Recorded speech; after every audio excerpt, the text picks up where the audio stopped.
Welcome to Lifestyle Solopreneur, the community for entrepreneurs who put lifestyle first. Join your host Flavia Barris as she interviews successful lifestyle solopreneurs and shares ideas to help you find the perfect balance between lifestyle, business, and self. Flavia is an attorney, marketing expert, and founder of several online academies. She's been featured in major media including BBC World News, The Wall Street Journal, The New York Post, ESPN Television, and more. Join us for this episode of Lifestyle Solopreneur.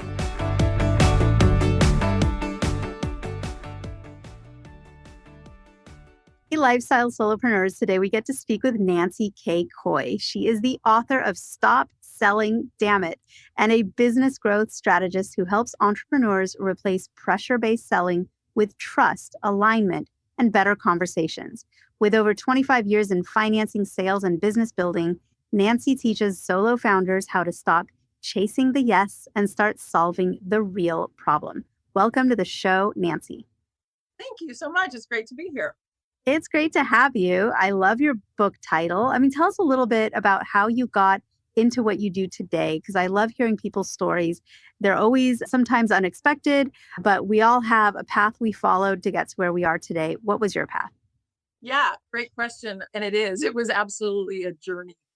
I didn't even know that this was the path that I was going to end up on, but started my career in capital medical equipment sales and offered providers around the country methodologies to be able to say yes to an equipment acquisition. So give you an example, like maybe a fetal monitor.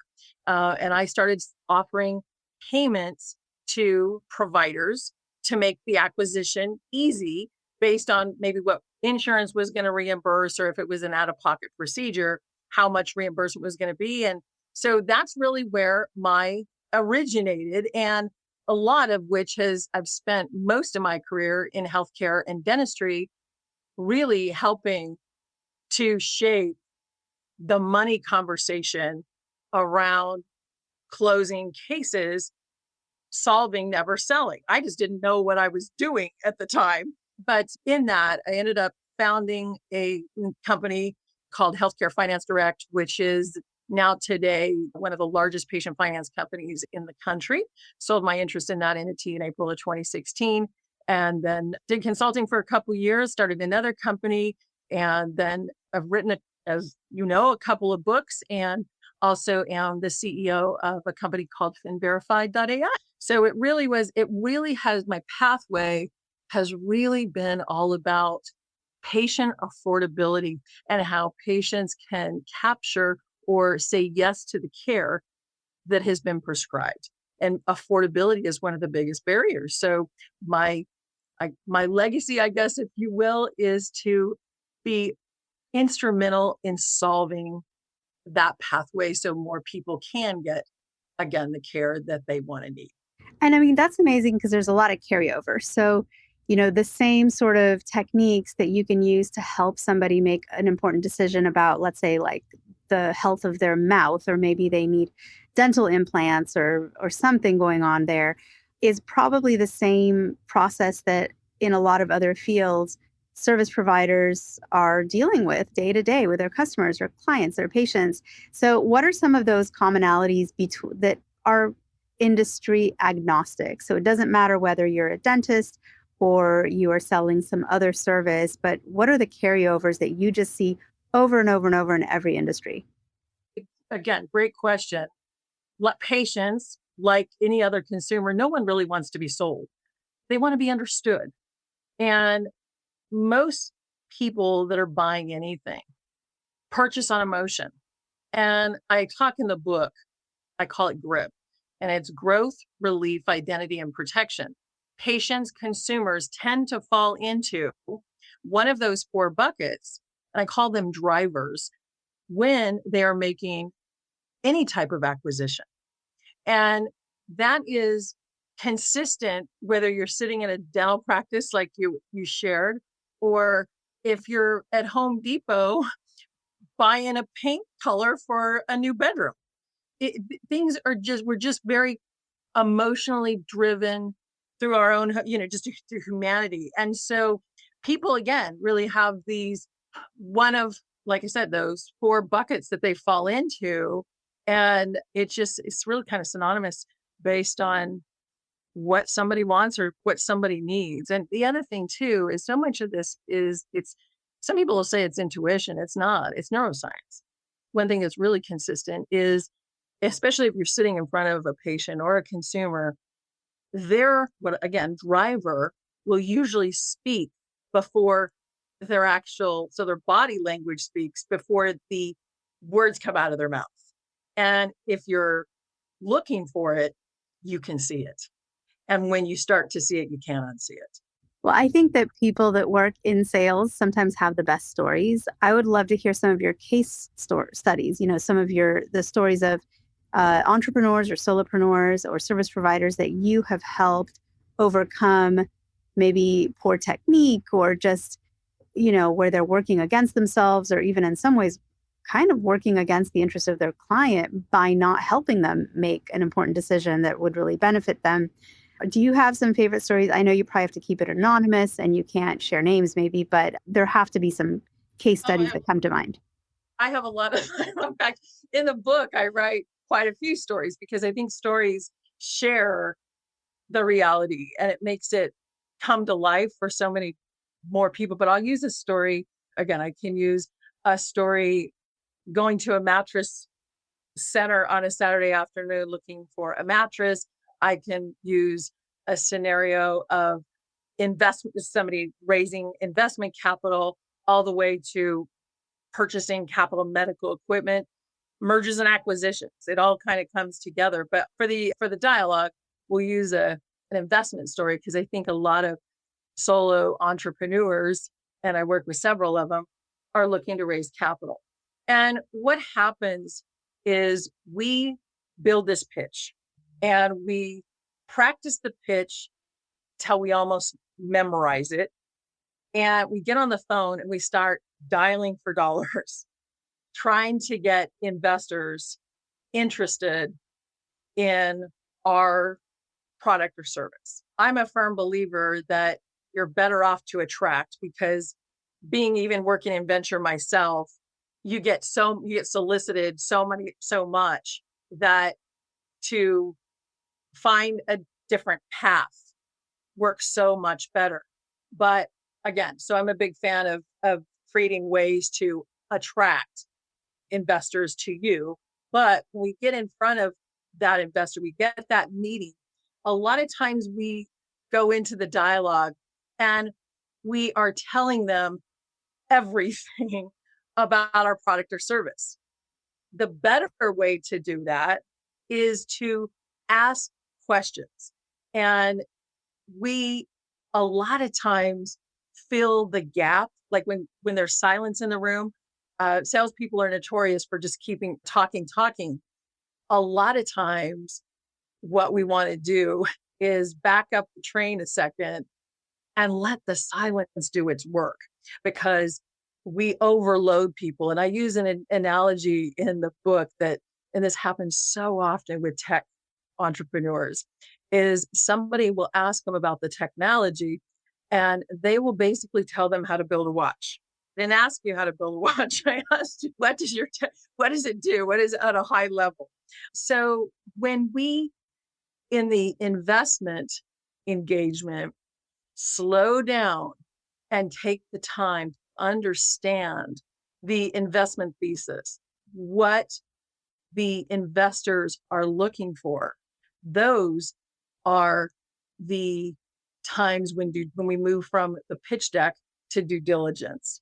When we go in and just sort of share all of our information and sort of dump it on somebody, we find that people push back because there's a shift in the energy. I use this a lot in the book, or I use an analogy of this in the book too, that we all remember in high school when somebody had a crush on somebody and then the other person sort of liked the person in the beginning, but then the energy sort of shifted. Like, I don't like this person as much. Maybe they're not opposed to that person, but they kind of back off. Well, the same thing happens in life and in business. So that's just, again, one scenario. And really a lot of people, like I said, they have a tendency to sort of keep talking when those gaps are present. And sometimes we need to slow down and let that friction surface so that we can answer the questions that are coming up So too. less of a sales pitch and more of a conversation. And I get that. I mean, I think there is something to be said for living in a world where we are constantly given so much information. It's almost overwhelmed. And if you're making an important decision, yeah, I don't think you want to walk in and be face to face with someone and just receive a fire hose of information and I guess persuasive speech when really you want to learn. You're there to learn, but also to have a little bit of back and forth. Absolutely. I think most people are really more interested in outcomes than they're interested in the smartest person in the room. And I had to learn that because I am really in a niche in my primary business. And I thought knowing, kind of everything and around my business or whatever was going to be able to help. But when I really sort of shifted and got into more alignment with my clients and listened to them, their needs, that the world changed. And how did you come up with your book? And what is the book structure? I would really like to take people through it so that if somebody wants to have just a deeper dive into this, they could pick up that book and read through it. Because I know you included a lot in there about this philosophy and just a lot of useful information as well. Yeah. So, how I originally started this book, this is actually my third manuscript. And the intention originally was because I am in primarily healthcare and dentistry, doctors, as a general rule, are not great business people. And we want them to be concentrated on their giftings, but they are quite adverse to the word sales. And I have been a firm believer for many years. You're not selling a patient anything. You're offering them access. You're offering them hope. Patient, we do all this marketing today. You didn't do that when I started in healthcare, but now we do. And I think we've done a pretty good job of getting the marketing across the table, but then we get the patient in the door, we get the patient in the seat, and then the momentum stops. And I call that the bridge between diagnosis and decision. Well, that's really where that money conversation happens. And the bridge is broken in most practices in the country, whether it's compliance. I mean, there's a multitude of issues, but that's really where I started with Stop Selling Dammit, was to help these doctors understand that different industries still perform, still behave. It's humanity, right? If you're in a medical practice, and we started the dialogue this way, if you're in a medical practice or you're at Home Depot, people are people, and they buy based on usually one of those emotional grip drivers. So I started there, and as I was writing the book, and because I've worked in a lot of different verticals, but healthcare is just my mainstay. But I thought, you know what? This applies to every area of life. And then I expanded it to a mattress transaction on a Saturday afternoon, and just a multitude of other, like I said, other stories and things that I've witnessed over the years. But I just brought it all together so that people could understand how this could be applicable in their environment. So I tried to make it a really easy read so that people could just implement the methodology quite easily. So the framework of the book is, of course, the welcome and the forward, who my business partner who happened to bring caller ID to the world, Rick Hennessy, spam risk. So thanks to Rick, when you see spam risk come up on your phone and ring special ringtones, that was all him. And so he did a forward, which was fantastic. And then I dedicated the book to a gentleman who has been very instrumental in my life on the venture side, taught me a ton about building companies and raising capital. And I became a venture partner with his organization. And then I talk about what we do today and how we chase the sale. And we're trying to chase the yes when solving earns it. So I talk a little bit about what happened in my own life, that I was going through sort of a bump in the road And I was chasing the yes. And the more I was chasing the yes, I felt my customers more back off. But when I got back into alignment and put the needs of my customer and my ears really on and started really digging into where my customer, what their needs were, then things really again started to shift. So I talk about the the kind of the reasons why, and then how to do it. So that, and then, but I use a lot of stories of I did it this way. If I'm doing it the sales way, and then I do this rewind, let's do it the solve methodology. So then I talk, so I kind of go through all of those, a handful of different scenarios, and whether you're consulting, whether you're selling a product, whether you're selling a service. And then I get into really culture and why this has to change from a culture perspective, because it makes a difference in in EBITDA valuation of companies today. And you just said it a few minutes ago that so much of the world that we live in, we're on this information highway and things just happen so fast, and we're so used to instant gratification that we buy products and services, but our returns, our refunds, our disputes are at an all-time high. Wow. And we have to be able to step back and say, wait a minute, this is a cultural shift too, because when we just buy something and there's not any alignment, and you can think about if you bought a product or service on Amazon, and did you really, oh, I got to go take it back. I didn't like it. Was there, we didn't even, a lot of times we didn't even think about it. If I bought a product or service, but I had a conversation with somebody about it, now there's a shift. And the conversation needs to be, of course, somebody that knows the product and service, but somebody that knows it well enough to be able to have the dialogue so that they can solve my problems or my needs or my wants with the group methodology. And so then after that, there's really, for companies that want to learn how to shift the culture a little bit, they understand that you don't want to just be looking at Slack because we got is third quarter and we've got the green light that we saved the quarter, everything was great, we got big sales in the door.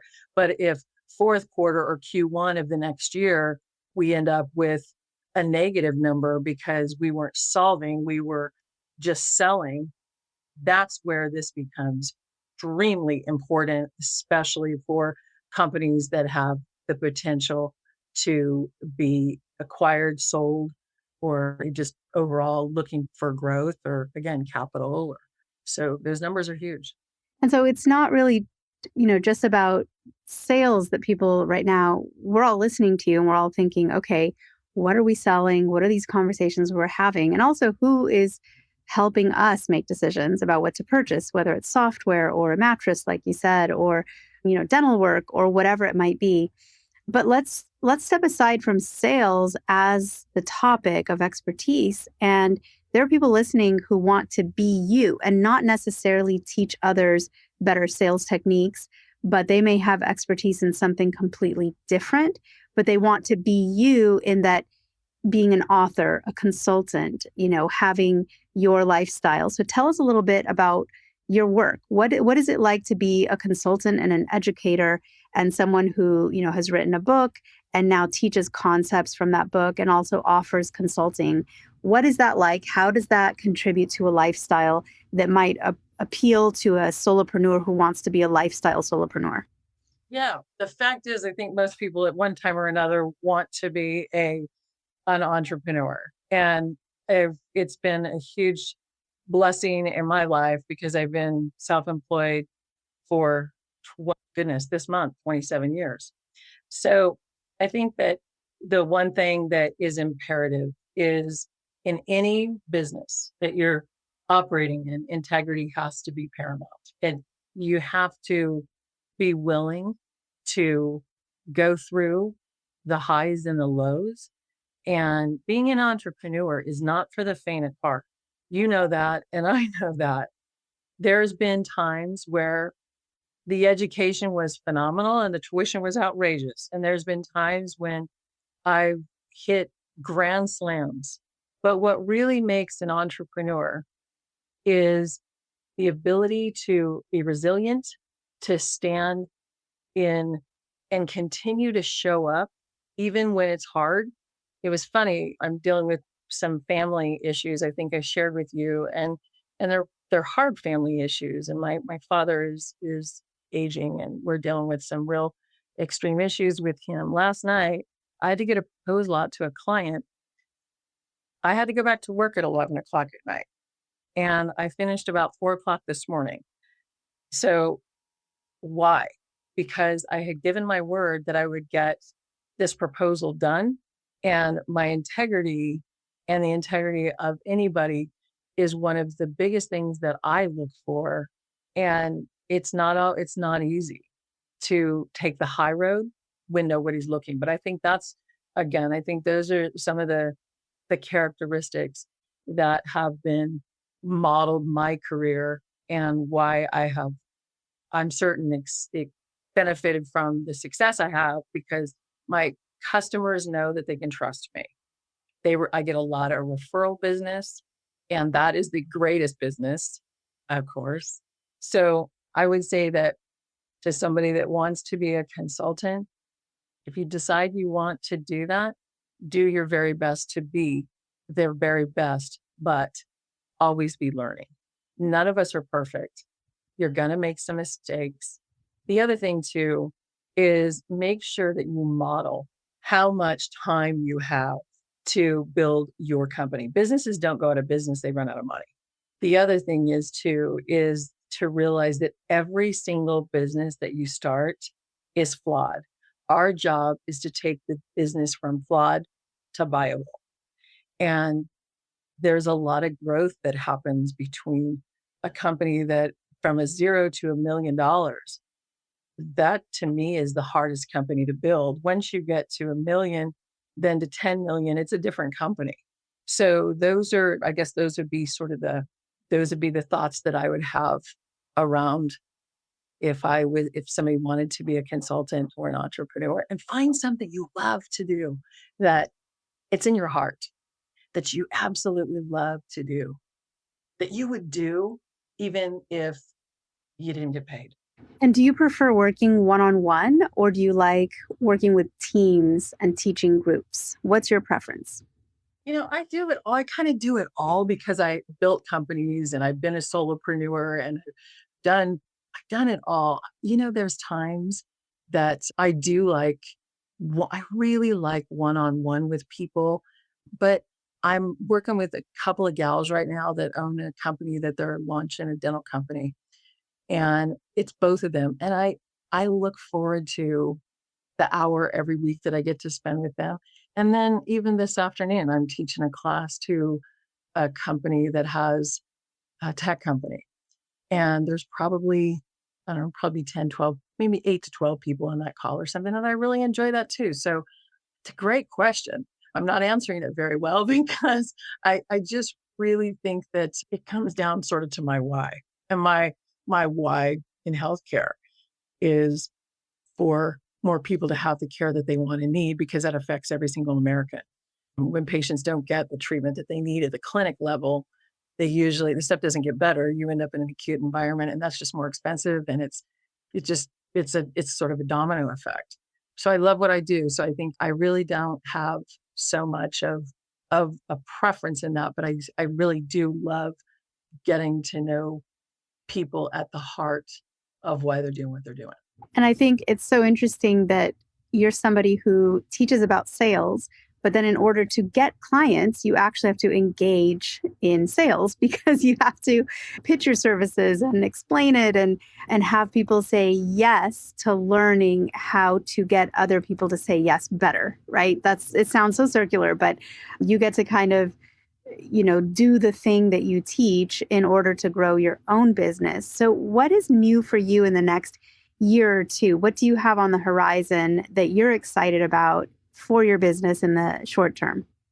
Yeah, well, one thing that was really even more to your point about the title of the book is Stop Selling Dammit. So it's like, it's all I can go to sell this book, right? So that was one of the trickiest things that I figured out as soon as I put we started getting the book in market. I was like, okay, how do I do this?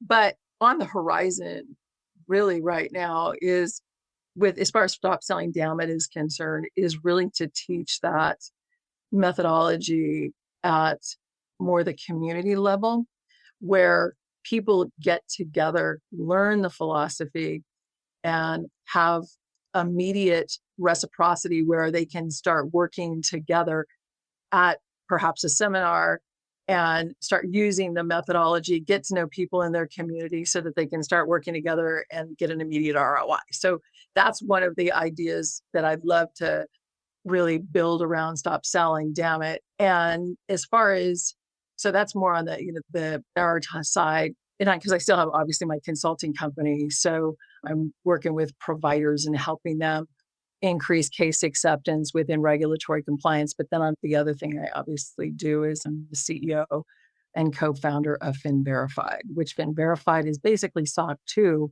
for healthcare and dentistry. We're building that. Technology is built, but we're launching that in the market to all healthcare, all dentistry, audiology, vet, anything where a prescription is written and there's money exchanged in healthcare or dentistry. So that's really the big project, major big project that's on the horizon. Well, that is a huge project. So for anyone listening that wants to follow up with you, and it might be about FinVerified, or it might be about sales, or maybe both, how would they get in contact with you? What is the best way to connect with what you're teaching, what you're up to, and also where to get your book? Yeah. So you can find me at nancykaycoy.com. That's NancyKayCoy.com. You can find my book on Amazon, Stop Selling Dammit. And you can also find me at finverified.ai. And that's FINVERIFIED. Nancy, it's been so fun chatting with you. I love this conversation. There was, we weren't selling each other anything, but I will tell you, I'm sold on you and your concepts and your philosophy. And I just thank you so much for all that you do to help others. And like you said, you have this ripple effect because through your work, more people are getting the care, the medical care that they need to just make them a healthier person. So you're really creating these ripples. Thank you so much for what you do in the world. Oh, thank you so much. It's great to be here and enjoyed the conversation. Thanks for having me on. Guess what, lifestyle solopreneurs? If you don't yet have an online business earning you enough passive income to live the life of your dreams, I'd like to suggest you consider trying out Kajabi. Kajabi is an all-in-one solution where you can create and teach online courses, publish a paid newsletter, launch a free or paid podcast, process payments, build one-on-one coaching portals for your clients, and much, much more. I personally use Kajabi to power numerous successful and profitable online businesses. Lifestyle solopreneurs, there's a free trial of Kajabi waiting for you at this link, www.kfreetrial.com. You can try Kajabi for free, no obligation, by going to www.kfreetrial.com. Again, kfreetrial.com, and that K stands for Kajabi. Starting an online business helped me break free from that corporate grind, and I hope it does the same for you. You have nothing to lose and absolutely everything to gain. Thanks so much for tuning in today. Don't forget to subscribe to the show, and see you next time.